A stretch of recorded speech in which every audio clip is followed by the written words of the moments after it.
気が立っているのか。皆さんこんにちは。ラペラのレイナです。今日は皆さんと一緒にアニメを使って日本語の勉強をしていきます。今日のアニメはこちらです。夜は猫と一緒。皆さん長いので夜猫と呼んでいます。今日のキャラクターは猫のキュルガ、そして飼い主のフータくんです。フータくんが机の上にいるキュルガを撫でています。撫でるはペットです。皆さん猫ちゃん好きですか？私は猫大好きなんですけど、散歩に出かけた時に外で猫ちゃんに会えるとすごく幸せな気持ちになります。もし皆さんの中で猫大好きな人がいたら、他のストーリーも見てみてくださいね。それではアニメを見る前にアニメに出てくる単語を勉強しましょう。今日は全部で5個あります。一つ目は撫で方、撫で方。意味は how to pet です。皆さんは猫や犬、あとはぬいぐるみを撫でるとき、どうやって撫でますか？こうやって撫でますか？こうやって撫でますか？それともこうやって撫でますか？どう撫でますか？撫で方、撫で方と言います。撫でます、ます系の動詞と how to という意味の方をセットで使っている言葉です。他の動詞も方とセットで使うことができます。例えば、お魚きれいに食べました。そしたら、食べ方きれいだね。食べ方きれいだねと言います。また、おばあちゃんが警察に道を聞いてます。駅までの行き方を教えてください。どうやって行くのか、行き方を教えてください。こんな言葉もあります。では、二つ目の単語です。二つ目は噛む。噛むです。噛むは bite です。三つ目は入院です。皆さん聞いたことありますか？初めて聞きますか？入院はオノマトペです。今日のアニメの中では The sound of stretching a cat 猫が伸びるとき音を入院と言ってます。他にも伸びるものありますよね。例えば、この女の子はチーズホットドッグを食べています。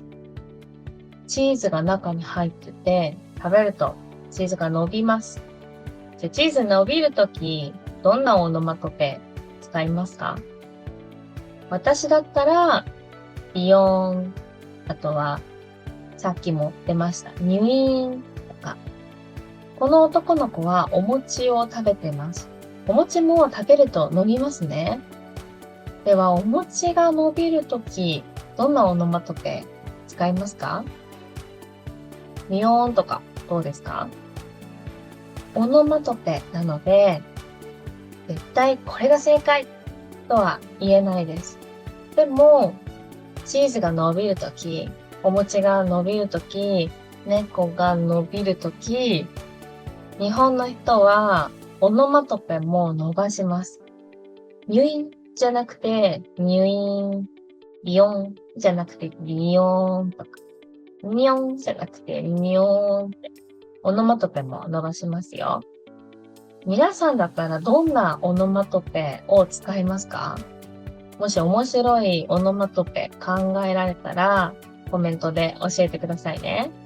では次は気が立つです。気が立つ。気が立つは excited and angry です。ちょっとイライラしてるっていうイメージですね。気が立つ。最後の単語は原因です。原因の意味は reason です。これで今日の単語は全部終わりです。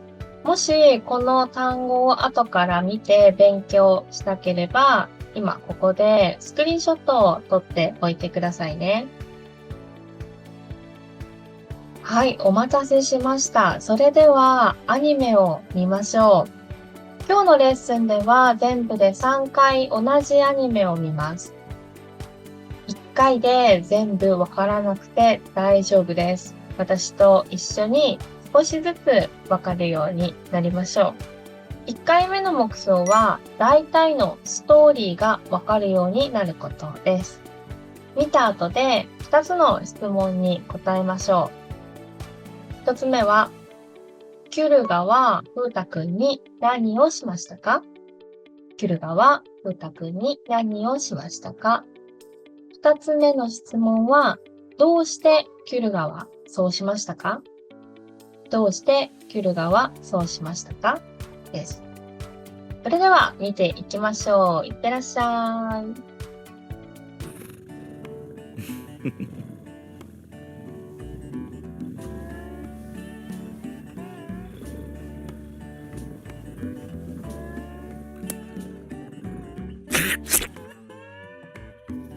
噛まれた。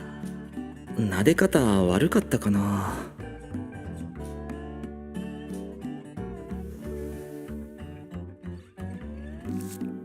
お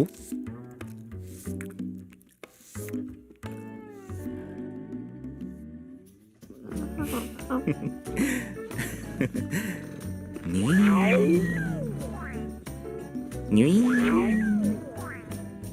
で撫でられたくないのか気が立っているのか。噛まれる原因がいつもわからない。はい、お帰りなさい。大体のストーリーはわかりましたか？それでは早速質問に答えましょう。一つ目の質問、キュルガはフータくんに何をしましたか？さあ、何をしたか覚えてますか？答えは、キュルガはフータくんを噛みましたです。キュルガはフータくんを噛みました。では、二つ目の質問です。どうしてキュルガはそうしましたか？どうしてキュルガはフータくんを噛みましたか？覚えてますか？答えは、わかりません。そう、わからないって言ってました。さあ、答えられましたか？大体のストーリーが分かったところで、2回目見ましょう。2回目の目標は、ターゲット文法を聞いて分かるようになることです。字幕、サブタイトルにブランクが3つあります。何と言っていたか気をつけて聞いてください。それでは2回目いってらっしゃい。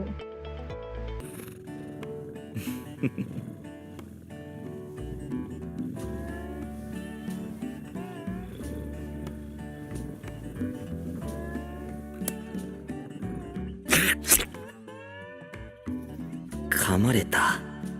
撫で方悪かったかな。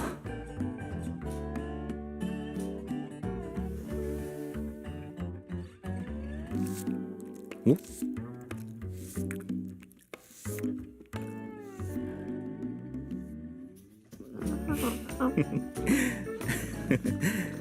にゅいにゅいで撫でられたくないのか気が立っているのか。噛まれる原因がいつもわからない。はい、お帰りなさい。2回目どうでしたか？ブランクに何が入るかわかりますか？では、一つ目のブランクには何が入りますか？さあ、一つ目は、噛まれたです。噛まれた。では、二つ目はどうでしょう？二つ目は、撫でられたくないのか、撫でられたくないのかです。はい、怒ってる猫ちゃんも可愛いですね。では、3個目。3個目は、噛まれる原因がでした。この噛まれる、撫でられる。こんな言い方を日本語で受け身と言います。受け身。英語だとパッシブフォームのことです。今日はこの受け身を勉強します。ではまず、動詞を受け身形にする方法を勉強しましょう。動詞には1グループ、2グループ、3グループありました。皆さん覚えていますか？それでは動詞1グループ目から説明していきます。動詞1グループ目を受け身形にするときは、マス形の動詞を用意します。そして、マスの一つ前の音。マスの一つ前の音は、動詞1グループだったら、イダンのはずです。このイダンの音をアダンに変えます。そして、マスを消して、レマスをつけます。OK ですか？ちょっと難しいですよね。では、1グループの動詞を使って練習しましょう。書きます。マス形の動詞です。これを受け身形にします。では、マスの一つ前の音を見ましょう。マスの一つ前は、キですね。キです。キは、キイダンです。じゃあ、キイダンをアダンに変えます。そうすると、何に変わりますか？わかりますか？これは、カに変わります。では、イダンをアダンに変えました。マスを消します。そして、レマスをつけるので、書かれます。書かれます。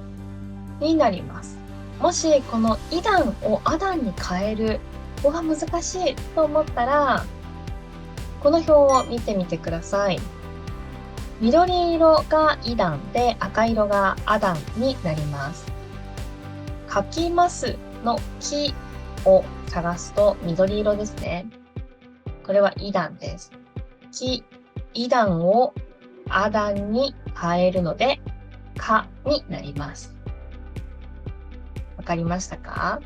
ではもう一つ例を出します。買います。買います。では、買いますを受け身形にすると、マス形ですね。マスの一つ前の音を見ます。マスの一つ前は、いですね。では、いはもちろん、イダンです。イダンをアダンに変えます。さあ、何になりますか？これは、わに変わります。そうなんです。あじゃなくて、わに変わります。この表を見てみてください。い、見つけられますか？いがいますね。いは、イダンです。では、いの上、アダン、なんて書いてありますか？わって書いてあります。いの時は、アダンに変えると、わになる。これ、覚えておいてください。はい。では、買いますのいをアダンに変えました。わになりました。そしたら次に、ますを消して、レマスをつけるので、買われます。買われます。になります。では、次は皆さんの力で問題をいきましょう。トライです。一つ目、怒ります。怒ります。怒りますの受け身形はどう作りますか？ちょっと考えてみてください。はい、怒ります。ますの一つ前の音見ましょう。ますの一つ前の音はリです。リ、イダンですね。では、これをアダンに変えると、ラになります。アダンに変えたら、次はマスを消して、レマスをつけるので、怒られます。怒られます。になります。では、2問目。誘います。誘います。これを受け身形にしましょう。では、考えてみてください。どうなりますか？はい、ますの一つ前の音を見ると、いですね。いです。では、い段ですね。い段をあ段に変えると、わになります。そう、ここポイントでしたね。覚えてましたか？なので、いをわに変えたら、ますを消して、れますをつけるので、誘われます。誘われますが正解です。合ってましたか？それでは次は動詞2グループです。2グループの動詞の受け身形の作り方は、ます形の動詞を用意して、ますを消して、られますをつけます。動詞1グループよりは簡単ですね。では、2グループの動詞を使って説明をします。食べます。食べますを受け身形にします。では、ますを消して、られますをつけて、食べられます。食べられます。になります。もう一つ練習しましょう。見ます。見ますを受け身形にします。では、ますを消して、られますをつけて、見られます。見られます。になります。大丈夫そうですか？では、トライをやりましょう。一つ目、褒めます。褒めます。これを受け身形にしましょう。どうなりますか？できましたか？はい、褒めます。ますを消して、られますをつけて、褒められます。褒められますが正解です。合ってましたか？では2問目。逃げます。逃げますを受け身形にしてください。どうなりますか？では、ますを消して、られますをつけて、逃げられます。逃げられますが正解です。それでは最後ですね。動詞3グループ。動詞3グループは2つしかありませんよね。来ます。来ますの受け身形は来られますです。そしてしますの受け身形はされますです。ここは2つ覚えてくださいね。では、トライやりましょう。相談します。相談しますを受け身形にするとどうなりますか？相談されます。相談されますが正解です。さあ、合ってましたか？動詞1グループ、2グループ、3グループ、全部受け身形にする方法を勉強しました。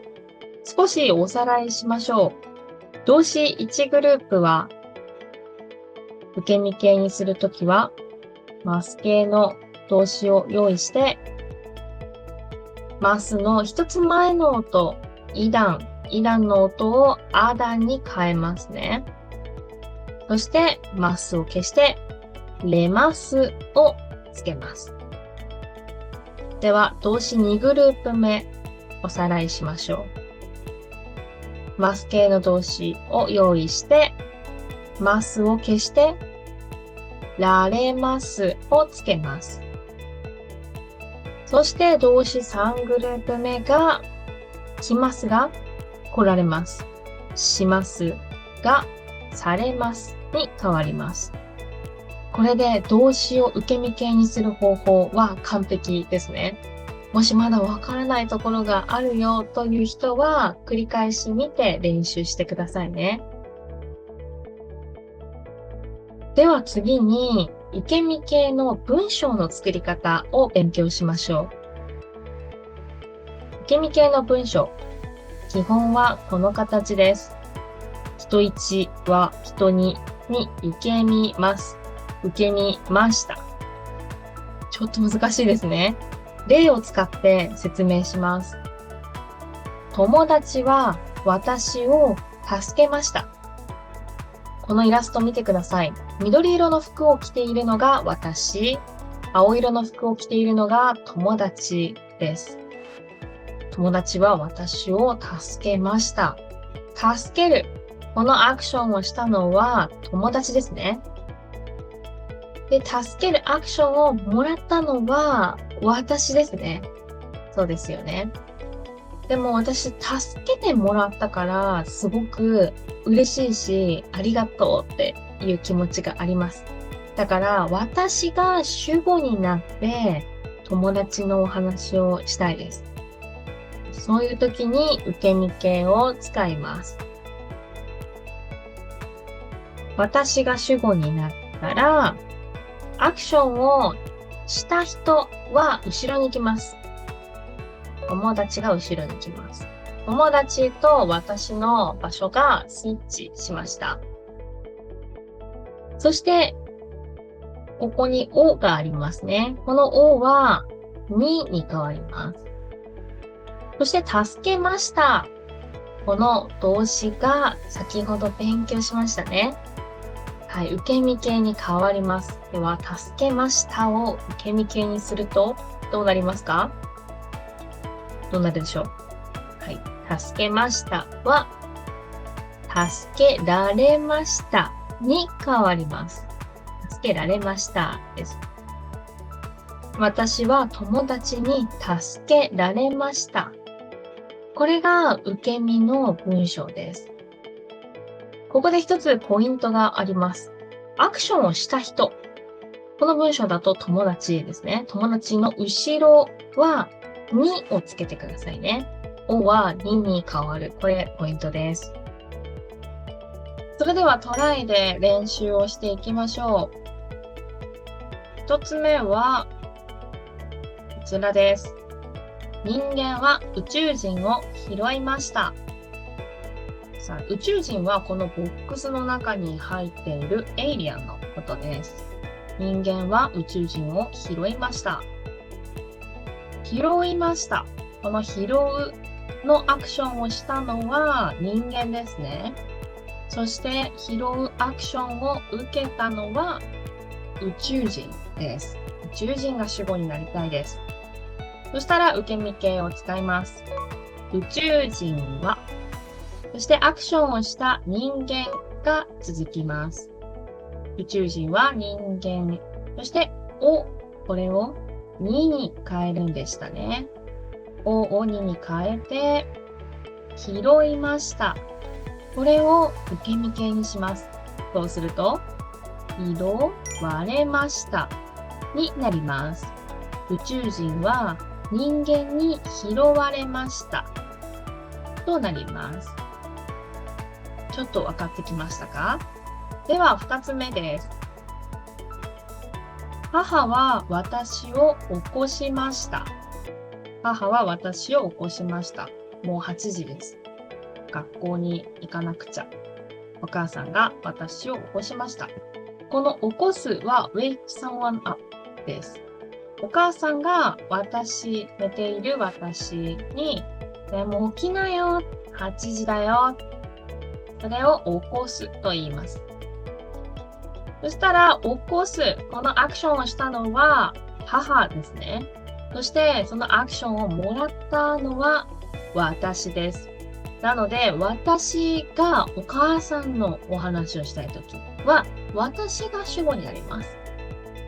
そこで受け身形を使います。では、私が主語。私は、で、アクションをした人が続きます。母。私は母。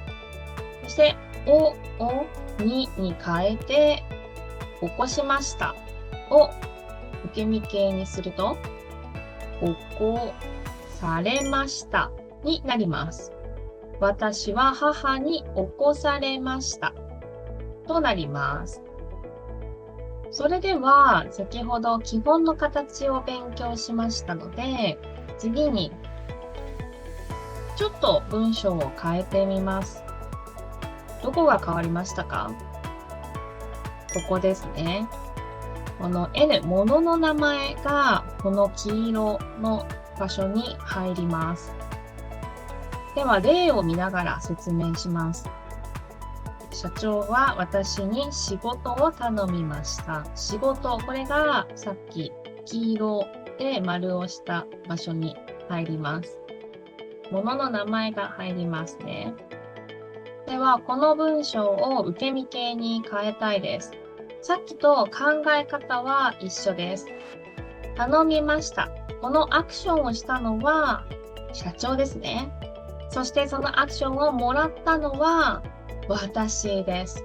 だから私が社長のお話をしたい。そしたら受け身形を使います。さっきと変わりませんよ、ここは。私が主語になります。私は、そしてアクションをした人は後ろに行きますね。私は社長を、そしてさっきをを2に変えましたけど、今回はこのままで大丈夫です。私は社長に仕事をまでできました。そしたら頼みました。ここを受け身形に変えます。頼みましたを受け身形にすると、頼まれましたになります。なので、私は社長に仕事を頼まれましたになります。もう6時なのに、私は社長に仕事を頼まれました。嫌そうな顔をしてますね。では、次にトライでまた練習しましょう。1つ目、上司は私に転勤を命じました。上司はボスですね。そして転勤はジョブトランスファーのことです。それではこの文章をまた受け身形に変えたいと思います。どうなりますか？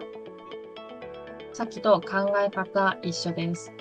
命じた人は上司ですね。アクションをしたのは上司です。アクションをもらったのは私ですね。なので私が主語になって上司の話をしたいです。私が主語に来ます。私は、そして命じるこのアクションをした人が後ろに来ます。私は上司。そしてこの後はに転勤をここまで変わらないです。最後、命じましたが、命じられましたに変わります。受け身形にします。そしたら、文章は完成です。私は上司に転勤を命じられましたになります。それでは、もう一つ問題を解きましょう。私は兄のゲームをリセットしました。この文章を受け身形に変えたいです。どうなりますか？はい、リセットしたのは誰ですか？アクションをしたのは私ですね。私。そして、そのアクションをもらった人は誰ですか？兄ですね。この文章の中に兄のゲームと書いてあります。でも、アクションをもらった人が主語になるので、最初は兄が来ます。兄はそして、アクションした人が次に続きます。兄は私に、そしてさっき兄のゲームの兄だけ主語にしました。残っているのはゲームですね。ゲームが物の名前なので次に行きます。ゲームをそして最後、リセットしましたを受け身形、リセットされましたに変えて完成です。兄は私にゲームをリセットされましたになります。私も実は6歳上のお兄ちゃんがいます。私が小さい時にお兄ちゃんがポケモンのゲームで遊んでいたんですね。私多分2回くらいかな。お兄ちゃんのゲームをリセットしたことがあります。その時の話をお兄ちゃんにしたら、なんと、見てください。その時のゲーム機をまだ持ってました。これはゲームボーイっていう任天堂が出したゲーム機です。後ろを見てみると、はい、見えますかね。この時リセットしたポケモンのカセットが入っています。これまだ動きますよ。すごい懐かしいです。でもゲームをリセットされたらとても悲しいですよね。皆さんは人のゲームリセットしちゃダメですよ。ここで皆さん一つ気づきましたか？今まで使っていた文章、受け身形にするとネガティブな気持ち。嫌だなぁ、迷惑だなぁっていう気持ちを表している文章が多くありました。例えばこのスライドを見てください。少し前のスライドです。人間は宇宙人を拾いました。この文章を受け身形にすると、宇宙人は人間に拾われましたになりましたね。私たち日本人は、この受け身形の文章を聞くと、そのアクションはされて嫌だったのかな、迷惑だったのかなとイメージするんです。この文章も同じです。社長は私に仕事を頼みました。この文章だけだと、社長が仕事をくれて嫌だった。そんな気持ちはあまりわかりません。でも、私は社長に仕事を頼まれた。受け身形を使うと、頼まれて嫌だった。だってもう6時だし、帰りたいよ。なんで今？そんな気持ちが伝わってきます。このスライドでもありますね。上司は私に転勤を命じました。この文章だと、嫌ですか？どうですか？わかりませんね。でも、私は上司に転勤を命じられました。受け身形にすると、私は転勤したくない。命じられて嫌な気持ち。そういうネガティブな気持ちを表すことができます。受け身形には不思議なパワーがあって、直接嫌です。迷惑です。ネガティブな気持ちを言わなくても、受け身形を使うだけで、そのネガティブな気持ちを表すことができるんです。ここはすごく大切なポイントなので、皆さん覚えておいてくださいね。さて、今までは人が主語になってましたね。でも、受け身形はアクションをした人が誰なのかわからないとき、有名すぎてみんな知っている、そんなとき。あとは、アクションをした人がたくさんいるときや、アクションをした人の情報はあまり大切ではないとき、そんなときにも受け身形を使うことができます。皆さん、この建物何か知ってますか？見たことありますか？これは京都にある有名なお寺、金閣寺です。では、この金閣寺、いつ建てられましたか？知ってますか？いつでしょう？答えは1397年です。そんな時は受け身形を使って、金閣寺は1397年に建てられました。建てられました。こういうことができます。でもこの文章に誰が建てたか書いてないですね。誰がアクション、この建てるアクションをしたかはあまり大切な情報ではないです。だから入っていません。そして次です。この絵は見たことありますか？赤い富士山です。これは誰の絵ですか？知ってますか？これは葛飾北斎という日本の絵を描く人が描いた絵です。葛飾北斎は日本人はみんな知っている有名な人です。なので、そんな時も受け身形を使います。この絵は葛飾北斎によって描かれました。描かれました。受け身形を使います。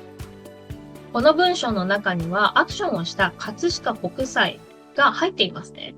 でも、有名な人なので、こういう時はこの絵というものの名前が主語に来て、受け身形を使うことが多いです。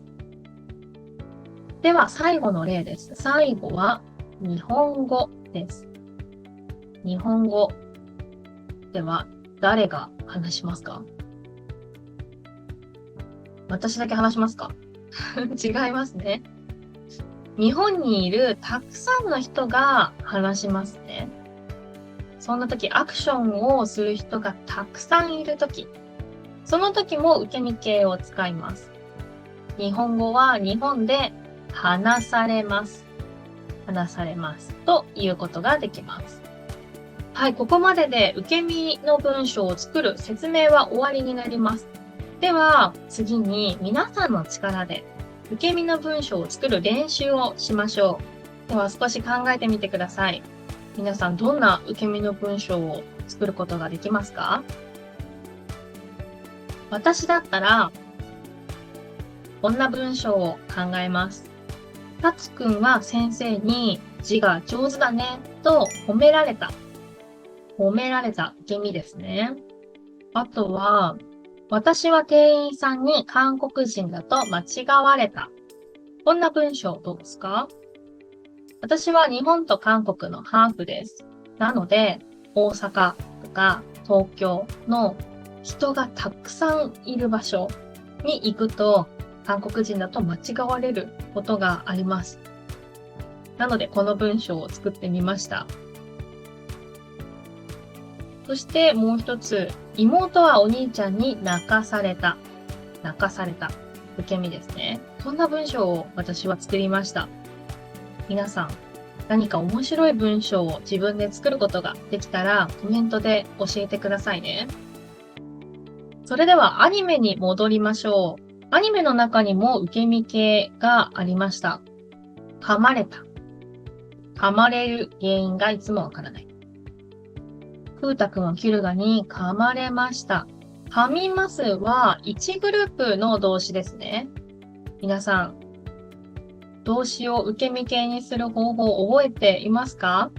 1 グループの時は、ます形の動詞のますの一つ前のみですね。みをい段からあ段に変えます。なので、みは何に変わりますか？みはまに変わります。そして、ますを消して、れますをつけますね。覚えてますか？なので、噛みますを受け身形にすると、噛まれます。噛まれますになります。OK ですかね。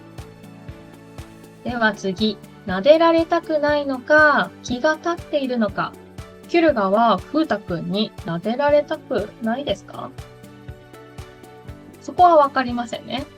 でも、撫でられる。これは受け身です。撫でますは2グループの動詞です。では、2グループの動詞を受け身形にすると、どうなりますか？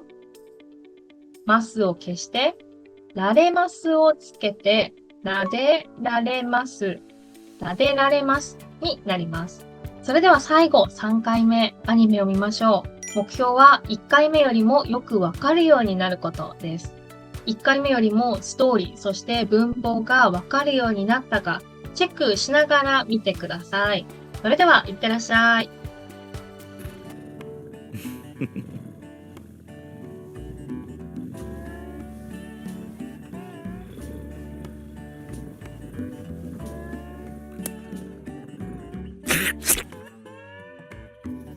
噛まれた。撫で方悪かったかな。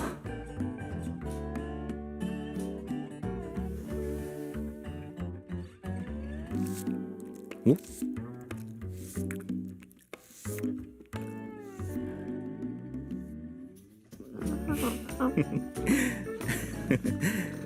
にゅー